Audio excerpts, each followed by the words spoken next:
Hi, my name is Daniel Reyes, and before you dismiss this as just another creepy story on the internet, let me make one thing clear. This really happened.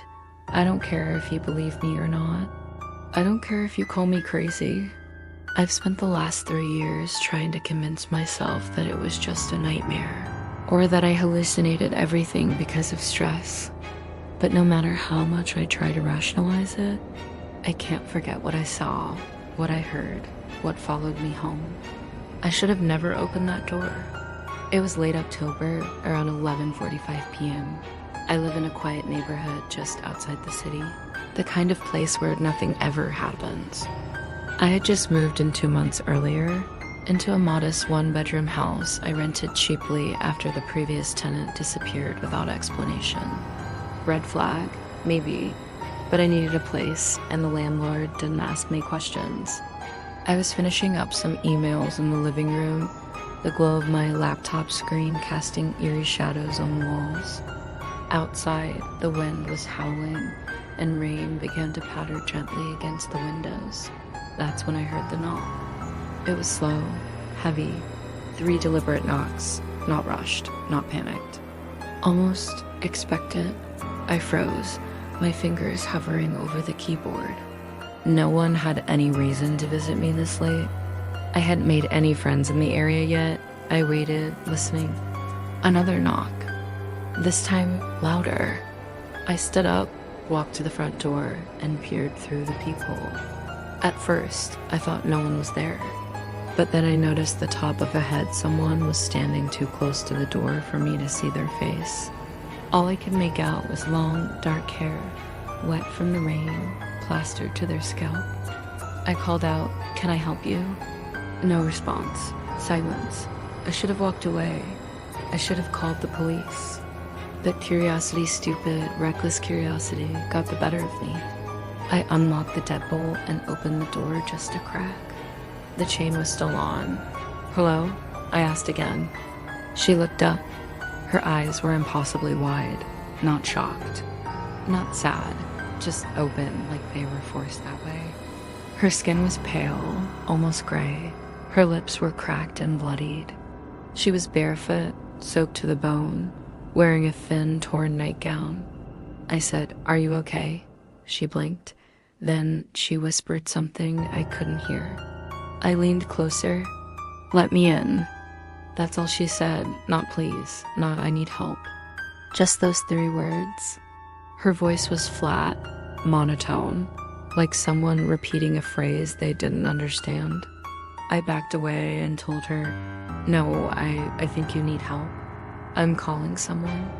Her face didn't change, but as I started to close the door, she raised one hand and pushed it through the gap. Her fingers were ice cold and stronger than they should have been. I slammed the door shut, pinching her wrist, but she didn't scream, didn't move, just stared. Eventually, I managed to push her hand back out and slam the door shut, locking it with shaking hands. I backed away, heart hammering. For several minutes, I stood there in the dark, listening.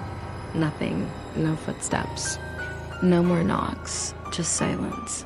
I peeked through the peephole again. She was gone. I barely slept that night. Every creak in the walls, every gust of wind against the house made me flinch.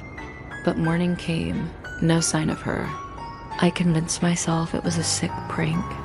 Maybe someone local had too much to drink or was playing a Halloween joke. I went to work and the day passed without incident. But that night, it started again. This time, I was in bed, drifting off, when I heard a soft scraping sound, not outside. Inside, I got up, grabbed the bat I kept under the bed, and crept through the house. At first, I saw nothing. Then I heard it again scraping, like nails across wood, coming from inside the hallway closet. I approached slowly, hand trembling, and flung the door open, empty, but the scratches were there. Long, deep claw marks on the inside of the door. 4 of them. I didn't sleep that night either, or the one after that. Over the next week, things escalated. Lights flickered constantly, even after I changed the bulbs.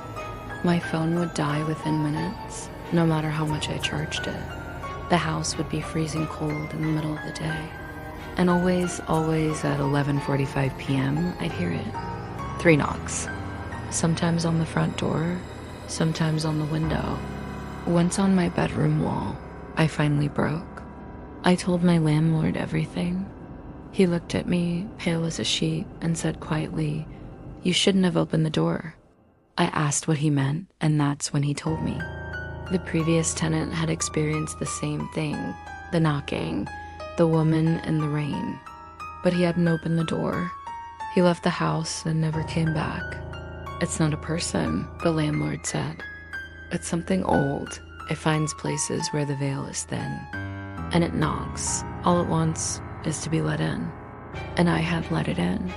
I moved out the next day, but it followed me. Different city, different home, same knocks. Every October, same time. Same voice whispering, "Let me in." I've tried rituals, blessings, psychics. Nothing works. It's quieter now. It waits most of the year. But every time the wind howls, I listen, because I know it's still out there. Still waiting. Still knocking. If you enjoyed this story, don't forget to like and subscribe for more content.